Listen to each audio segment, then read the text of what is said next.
Welcome to the Radiantpreneur Rising Show with me, Jess Tomlinson. Interviews to inspire a new movement of leaders and entrepreneurs.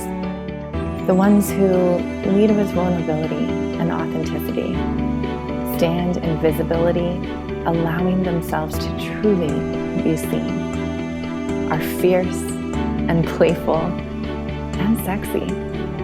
Choose business as a spiritual practice. Seek collaboration versus competition. No, giving back is not an option. It's a necessity. They do it their way. They radiate. They rise. Now, let's rise together. All right. Welcome, everyone, back to the Radiantpreneur Rising Show. I'm Jess Tomlinson, and I'm so glad that my guest today, Kadidja Yansane, ended up making it on today. It's one of those days that I know all of us can have. And she's just like a beautiful representation of what it means to continue to show up. She's a newer friend of mine. We met through a connection, and she's just a really bright light in the world supporting women entrepreneurs. And I love that her brand is like Bloom Into You. I think that's your website. So please welcome Kadidja. Thank you for being here. Thank you so much for having me. I so appreciate it. And like back at you, I love your light and just your embodiment of what it means to be a radiant entrepreneur. Thank you. Yeah, so the only question that I ask is, how are you currently leaning into your visibility edges? And I just want to preface that, like, we were talking about the mom brain thing, and we thought the interview was tomorrow, but you still showed up today, and just your willingness to show up without any makeup and just be yourself. And that's really like something that I stand for. So I just want to honor you in that visibility aspect. But I'm curious, aside from that, what visibility edges are you leaning into right now in your own life and business? Well, I love that you just brought up the mom brain. So I dropped my daughter off at school this morning. I thought that this interview was tomorrow, and I rarely do interviews without makeup. And so I'm like, oh my God, our interview is now. And I'm just like, okay, just the edge is just being yourself wherever you're at. So today, no earrings, no necklace, no jewelry, and just being willing to show up as you are and have that be enough. So I feel like that's an edge that I get to keep playing with and practicing, and that, it's something that I teach in my practice, that it doesn't always have to be perfect. And so that means you don't always have to look perfect. And it is part of my personality. I love adornment. I love beauty. And it is a stretch for me to be like, okay, I just dropped my kid off at school. Yeah. Yet I'm still a goddess. Yes, right. I love that. One of my friends who I interviewed on the show, actually, Cindy Mannett, we were talking during her interview about like the perception of like what a goddess should be, like how our society has this like image, and yet there's all of these different varieties, even like back in cultural lineage, Yeah. like what a goddess actually looks like. Oh, absolutely. What she looks like, how she acts. So, like, from the looking perspective, like this idea that the goddess has to be quote unquote feminine and pretty, or Mhm. quote unquote elevated qualities, as in noble and kind, and all of that is true. Mhm. But then there's also like that fierce goddess mama Yes. energy that's gonna cut through trees, mama bears, like, don't mess with my kid, don't mess with my client. Yeah. And I think it's a practice for women to be able to address their anger and Mhm. the quote unquote dark emotions, the sadness, the Mhm. fierce anger, if it's there, and let that rise as well.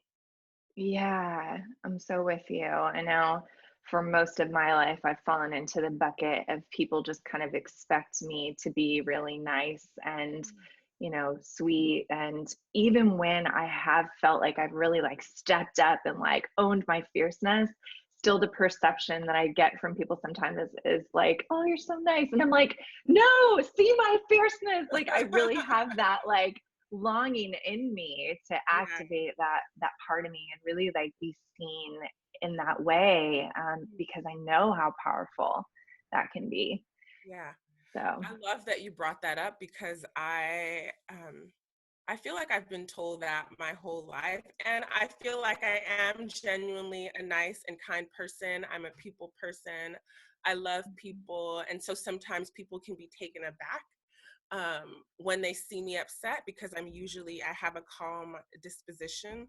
But it's interesting. I had my daughter at home and I gave birth to my son in the hospital, and my midwife was telling me how clear she felt I was with like the hospital staff about like, I want this, I don't want this. Like, don't ask me about pain medication unless I ask you. Um, yeah. and just that experience of being in the hospital and really being able to ask for what I want and say what I mean and not be apologetic. Oh, you back? Can you hear me? Okay, yeah, you cut out as soon as you were saying not be apologetic. Oh, So yeah. wherever you want to pick it up from there. Yeah, that oftentimes, like as women, we're taught to apologize for taking up space,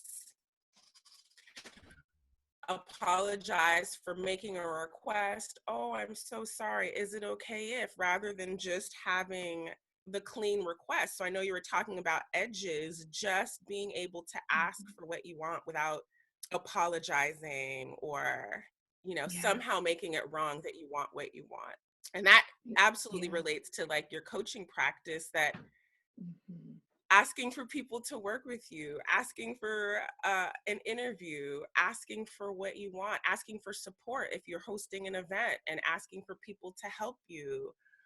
There's a Mhm. woman in my community who I'm always amazed by how gracious she is and willing she is to ask for support. So in the Facebook group, she's like, hey, I need some more greeters at the event. And I find in my practice, it can be so difficult for women to just even ask like people to show up and asking for help, asking for support. So it's like I was giving the example of, she hosts a lot of events and it takes Mm. so much energy to put on an event. And so Yes. she needed greeters. And so I just marvel at the way that she's just able to ask for support. Yet Mhm. I notice in my practice that it can be really difficult for women to ask for people to support them in their business in whatever capacity that it Mhm. is. But it's one of the ways that you get to show up and feel like a goddess, by being well attended to and feeling like you Yeah. have a supportive team behind you. Yeah. And it really is a muscle, don't you think? Like learning, first of all, just how to ask. Like actually having the language sometimes can Absolutely. feel a little bit like challenging. So, like learning how to ask and then actually asking, like moving through whatever emotions are present. And I find that so many times, um, it's really getting comfortable receiving and not having to feel like there's this tit for tat. Like I have to give you something then to like equal it out. Yes, so Yeah. true. And I agree with you that it is a muscle.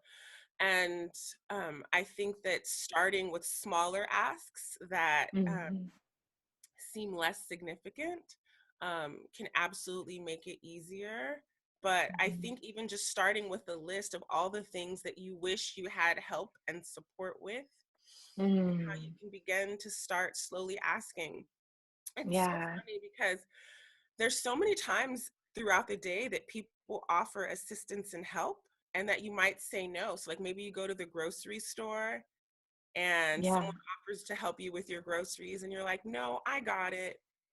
Or maybe they offer something simple and you just say, no, I got it. But I think one of the ways that you can learn to grow, expand that receiving muscle is to start to learn to say yes to help. I agree. I had my own journey. When I first started my coaching business several years ago, I started as a self care coach because I knew that I needed to learn about, how to ask for support and really receive. And that was a huge part of what I ended up teaching, because I went on that journey and I knew how difficult it could be personally. And that's one of the ways that I started flexing that muscle was a couple of things. Like, I started to allow men to open doors for me, or just people to Yeah. open doors for me, instead of like rushing to like feel like, oh, I've got it. So I learned how to receive by starting there, which seems really small, right? But for me, it was huge. And then I also started to ask for support, not by actually asking, but by preventing myself from, like you said, immediately saying like, oh no, I got it. Yeah. Yeah. Yeah. And it's so funny that you say that, because I don't think that that is simple, just that act of having someone open the door for you, because Mm. sometimes it can feel vulnerable. Like, are they going to open the door? Are they not? Are they going to feel a kind of way if you wait? And so Yeah. able to sit with the emotion and the feelings that arise in your body Mhm. when that happens. And I Yeah. feel like there's still new places for me to learn to ask for help, because Yeah. I'm a doer. I feel like I'm a high achiever. And I've seen this with clients too, where it's like you struggle between wanting help, but then you feel like you could do it better than you can do it better Yes. than you don't. But so then there's some surrender that has to happen in any Mm. capacity, some surrender with letting someone help you with copywriting, some surrender with letting someone else clean your house, some surrender with even, someone watching your kids. So it's like there is a letting go that has to happen Yeah. in order to receive more help, and some trust and faith, that it's not true that you're the only person that can do those activities. And it requires some leadership, because some training might be involved to say, this is how, this is more my voice, or this is how I like it done. And Yeah. that's a whole new way to stretch as well as a leader, right?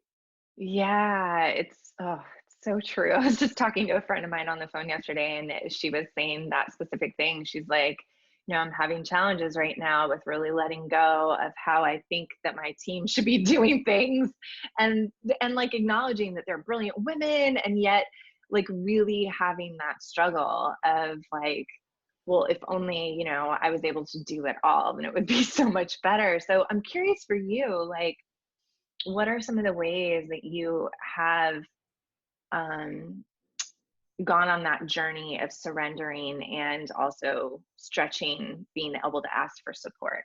Hmm. Well, I feel like I'm still doing that. Yeah, aren't we all? Yeah, there are a lot of ways that I get support. So I'll name a few. So childcare. Um, so on one level, my mom helps me with childcare, but then we hire childcare. But like, there's always a tug of war of me feeling like I should be with them, or um, is someone else going to take care of them the way that I would take care of them?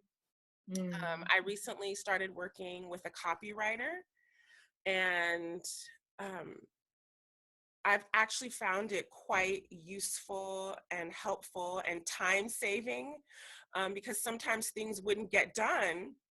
And then just with a few sessions, it's just like, oh, wow, there's a more efficient way for me to get things done. And I don't have to procrastinate and get stuck in perfectionism.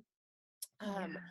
I've worked with some VAs where I felt like, again, surrendering over tasks that I don't need to do. So it's like I have to consciously let go. I Hmm. have to consciously say I'm going to hand it over, because I do have a really full plate, and it would be really easy for me to feel burned out, um, and to carry everything that I'm doing. So it's an ongoing practice. So I would say the biggest thing has um, having the outside perspective, wisdom of a good coach to help me simplify my process. Because on my own, as wise and smart and a good coach as I am, like, I get stuck in my own way. and Hmm. sometimes overcomplicate things. And it's just like, oh yeah, that could be way simpler. Hmm. Yeah, I feel like a lot of the times it's we've gotten so far away from the community mentality, and really in our own little like bubbles of operating as solopreneurs or like even in life as families and really like isolating ourselves and forgetting that how it used to be was very much in community, and there was a very practical reason for that as well, and we all kind of had to learn how to be in community and ask for support. Like, I know there's some friends of mine back in Santa Cruz where I lived the last 3 years who really modeled for me how to ask for Mm, support. Like, they had like systems for asking for support, and yeah. they were, yeah, and they were it just blew me away because you wanted to support them because they made it so easy, and they were Mm, just amazing anyways. But I feel like there's this piece too of like, how can we make it just an easy yes for people to support us and step in? Like, for instance, when they had a baby, um they had just like a spreadsheet of like all their different like desires for food, yeah. all the different days, the time that you could drop off, and people just had to Yeah. sign up, you know and like, Yeah. all the dietary restrictions, so you didn't really have to like worry like, oh, are they gonna like it, is it so. Yeah, I just wanted to bring in that piece too because it's such a reminder for me of like, okay, how can I really set myself up so that I can be supported? Hmm. Absolutely. And I think that being honest about what you want is Mm, like, even if it's just to yourself, like being honest about what you want and what you need, and then being willing to like, even if the ask is like this small. And I love that you brought up, sometimes this whole tit for tat thing. That okay, I'm going to do this for you, then you could do this for me, and that it doesn't have to be that way. Like we can, I'm like right now, I'm thinking about child care. So I have a mhm. lot of mom friends where sometimes I'll watch their kid, and sometimes they'll watch my kids, and we do this back and forth, but it isn't necessarily like, okay, I'm going to watch her Tuesday, then you watch her Friday. um but like being willing, like we need that, we need support, like we can't do things alone. It's more enjoyable, it's more pleasurable, we feel less alone, Yeah. less isolated. And I find that on, I think to my own devices, I am someone that likes to be at home and have more of an internal experience. And it's interesting having young children, how they're so social and like to be out. And so they are helping me grow my community because they always want to have play dates, right? And so Yeah. I it's interesting to be making new friends that aren't entrepreneurs, and like we're growing our community Mm. of like-minded souls, and our kids have things in common. And Yeah. it makes parenting that much easier. And I think it's the same thing with our businesses, when we're Yeah. connected with other women like you who are out there, and we don't have to be visible alone, we don't have to grow our businesses alone, and you're like, you see someone else doing it, and it gives you the Mhm. courage and faith that you can do it as well. Yeah. I love that you bring up how your kids are like stretching you and around this whole area of, community. And one of my favorite things now that I'm back in Las Vegas is my goddaughter is here, and her mom is one of my best friends, and she's a public speaking coach, and just all the lessons that she's gotten from her daughter around Yeah. business, and just I've seen this like whole evolution just in how her daughter has influenced her and lessons that she's taken away. So I'm curious for you, what are some of the lessons around like business, and how you show up, or that have influenced the way that you do business that you've learned from your kids? Yeah, well, it's interesting. So this past weekend, I was on a prosperity panel, and women were asking questions. And one of the women asked, basically she was talking about networking and the fear of like going to networking events and how that brings up interesting feelings. And it made me think of my daughter who's 5. And one of the things we practice in the car on the way to school is asking people if they would like to play with her. And so we literally Mm. practice like, hey, can I play with you, or would you like to play with me? And then I'll pretend to say yes, or I'll pretend to say no. And then Wow. what will she do so that she's prepared if someone says no, then she could say, oh, that's okay, and letting her know that no just means no for now. And I Mm. feel like that's so applicable across the board, because if we're talking about sales conversations or the offer that we have, maybe someone doesn't want to sign up, but us like being in the practice of asking, and the more that we do it, the less personal we take Yeah. it. But what I feel like my kids teach me so much is to feel your emotions, like just to even Mm. watch them feel their emotions, and they're not judging themselves for having strong emotions. If they get sick, they're not feeling bad, like, oh, maybe I didn't eat enough kale this week, or maybe I didn't, Yeah. I'm not thinking positively enough. That's why I'm sick. They're just sick and they move through it. And so Mm. I feel like they're incredible teachers, and I feel like I'm becoming a better communicator. So recently I was talking to a parenting coach, and she was teaching a group of us parents like how to communicate with kids. And it's just how you communicate with anybody, but she was talking specifically about how you communicate with kids, about how clear you want to be in your communication, how you have to know what your ask is, Mm. and how to focus on what it is you do want from your kids versus what you don't want from your kids. And I was just like, this is brilliant. And it's for everyone, but learning it as a parent specifically for my kids, um, I feel like is making me a better communicator, not only with them, but with people. Because if I'm talking to a 3 and 5-year-old, how can I simplify my message so that people can understand me if they're learning about coaching for the very first time? Sometimes we make Mhm. things so complicated. Like, how can I make it so that a kindergartner understands what a workshop is and what the benefit Yeah. of it is? Yeah. Oh, so good. So many good lessons. I love that. Like, really speaking in a simple, straightforward way, focusing on what you want versus what you don't want.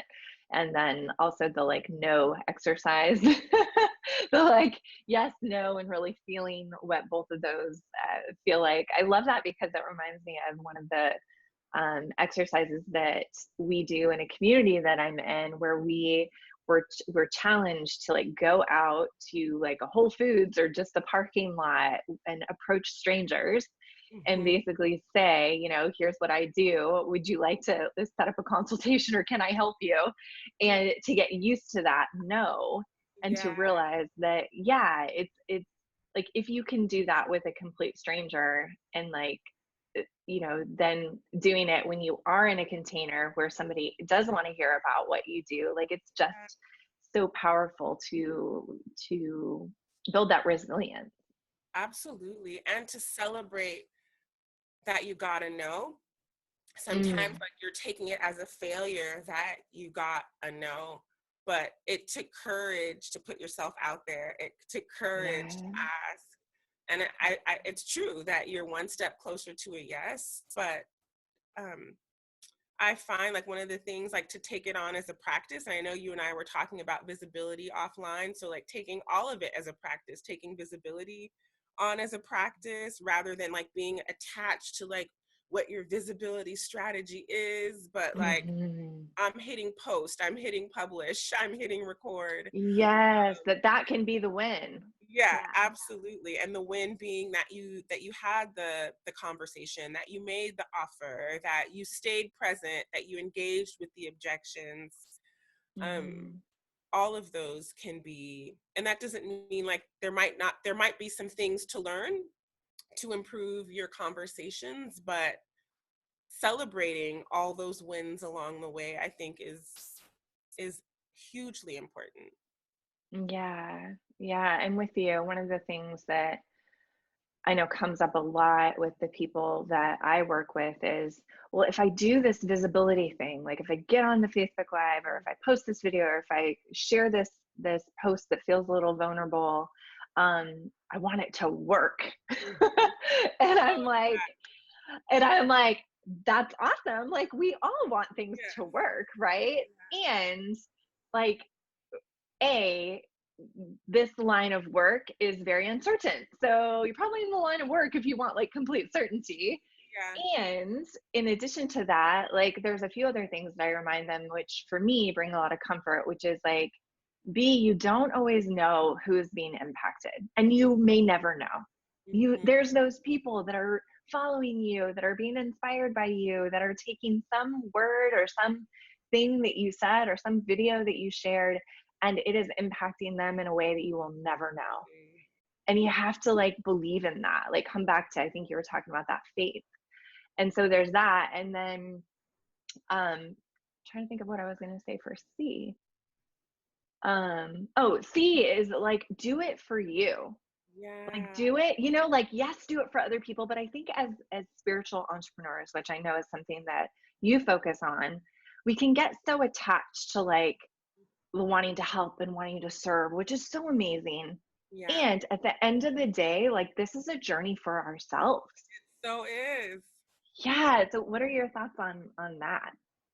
Well, I think that I really connect to what you just said, that um I love, of course, I love coaching. Like it's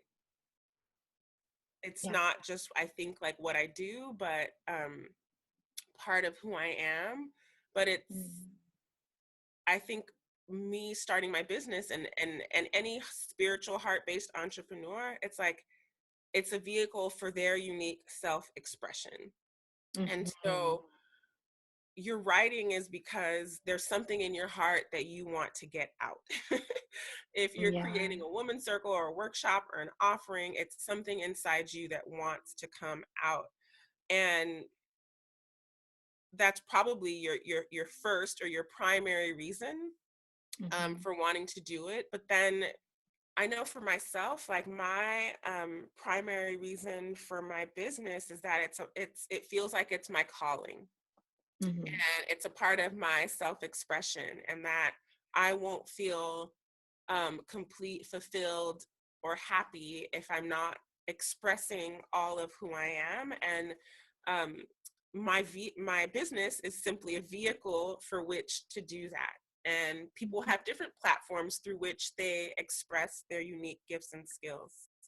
And I think it's absolutely a spiritual journey of becoming more and more of who you are, finding your voice, expressing yourself, sharing where you stand, discovering your worth. So it's a huge opportunity. I don't know that every business takes it that way, but I definitely feel like a service-based, spiritual, heart-centered entrepreneur, like it's their business Yeah. is a channel for their gifts. Yeah. Yes. I am 100% with you, which is why I focus on self-expression Mm, as your main priority. Like that self-expression is a strategy. That's what I say. Like, and that's how you're going to feel fulfilled, continuing to show up in your visibility. Otherwise, it's just going to be a numbers game, formulaic. You're going to get bored. You're going to be drained. Um, unless you're connected to that authentic self-expression. So I'd love to hear for you, like, what has been your journey of self-expression in business? Has it always kind of been like the same, or have you found that it's varied? And like, what does that look like for you? Well, I feel like it's been the same and it has grown. So it's been the same in that I have been a part of women's circles for, I think I started my first women's group when I was 18 in college. And so Amazing. that's 23 years. And so I have just, and I majored in women's studies in college, but I have always been just had that innate knowing that women were supposed to gather and come together. And so I feel like that has been a consistent part of my journey, evolution, life. And I feel like I attract a lot of people that want to lead women's circles, groups, events, retreats, and that kind of thing. I feel like the switch is that I didn't know that I was going to be a business coach. That happened through leading the women's groups, and then women started asking me for business coaching. And I had a different idea of what I thought business was supposed to look like, which was not like me. I think I thought I was too soft, too feminine, too, I don't know, spiritual. And so all those things clashed or in my mind with what business was. So I would say the only surprise then, although looking in hindsight, because I guess what they say, hindsight is 2020, is like I could Yeah. see the entrepreneurial um, energy or spirit wanting to come through in different ways, even though I wasn't consciously seeing myself in that way. But I still feel consistent that um, I love women. I love womanhood. I love helping really women stand in their worth and celebrate their unique woman's work and magic. And Mm. so whether that's as a doula, as a birth worker, as a herbalist, as a yoga teacher, as a coach, Hmm. as a healer, and like I think that that reclamation of women's work that maybe has been taken for granted or has been invisible, um, and women beginning to see the monetary value of that, because maybe it hasn't always been exchanged with monetary um, compensation. Mm. Yeah. And I Yeah. also saying that I now see, um, yeah, I don't see business as this separate thing anymore, which I think I did before. Yeah. Yeah, right. Like we put those in kind of two different boxes of like, if I'm a healer, I'm a spiritual entrepreneur. I know this comes up a lot for my clients too. Then like, ooh, like, do I really have the right to like ask for compensation for that? It's like, yes, you do. If anything, it's so interesting to me how we have these perceptions in society where oftentimes the things that make the biggest difference are the lowest paid, like teachers or, like spiritual healers. It's like, what? Like, how did that ever come into being? Well, I mean, and my parents were teachers. My dad's a professor, my mom's a preschool Mm, teacher, and so I think I grew up with the respect of teachers, but now that I have young children, like I have a new appreciation for teachers in a way that I didn't before. yeah, And yeah, I guess there are a whole host of reasons why that could be the case, yeah, and I want to say like this woman's work, but I yeah. feel like that conversation is shifting, and I think that women are really owning the value of their woman's work Mm, more and more. yeah. And what do you hope for women entrepreneurs or the people that you serve like in 2020? Like, what would be your biggest wish for them as we move into the new year? Yeah, that's a beautiful question. So like my biggest wish would be that um no more second guessing, first guessing, trusting yourself, and rather than all the what ifs that could go wrong, like what if what if they said yes? What if you got Mm, paid X amount of dollars?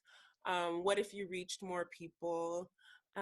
What if you stood in the value of your services and your offering? What if you changed more lives? Mm. So yeah, my biggest prayer, not only for the women that I serve, but also for myself, is to come even into a greater awareness of your worth, of your value, of your contribution, and that it actually does make a difference. It actually does Mm. matter. It actually is needed, and that we have to claim our seat at the table, and that it's Mm. waiting for you. It's waiting for you. Mm. Here's a seat. Are you gonna Yeah. sit down? Yeah. Oh, I love that so much. I feel like that's such a beautiful place for us to wrap up. So, is there anything that I didn't ask you that you are just longing to share, or final words of wisdom? um, yeah, that you really are.